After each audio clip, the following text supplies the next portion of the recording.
வணக்கம், உங்கள் வசந்தசேகர். அந்த கரூரில் நடந்து கிட்டத்தட்ட இப்போ எத்தனை நாள் ஆச்சு? சனிக்கிழமை நடந்தது. இன்ன வரைக்கும் நேற்று வரைக்கும் அந்த இருந்த குப்பை கூலம் அந்த செருப்பு கிருப்பு எதுவுமே அள்ளலுங்க, அப்படியே இருக்காங்க. அங்கே இருக்கிற மாவட்ட நிர்வாகம் எவ்வளோ கேவலமாக இருக்காங்க பாருங்கள். இது கூட ஒரு சின்ன விஷயத்த கூட செய்ய முடியாது. அந்த மாநகராட்சிலாம் அங்கே இருக்கிற மாநகராட்சி நகராட்சிலாம் என்ன தான் பண்ணுறாங்கன்னு ஒன்றுமே புரியலங்க. ஆனால் இது மட்டும் வீடியோ மட்டும் வெளுத்து தள்ளுறாங்க எல்லா இணையதளத்திலும் வீடியோ.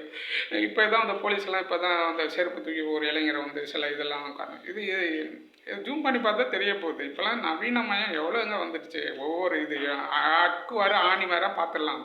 இப்போ அதுமாதிரி கேமராலாம் வந்துடுச்சு, தெளிவாக தெரியும். இப்போல்லாம் எடுக்கிற கேமராலாம் நல்லா. இப்போ உங்களுக்கே தெரியும், நிலாவிலேருந்து இங்கே பூமியில் போகிறத எடுக்கிறாங்க, எல்லா விஷயத்தையும் தெரியுது.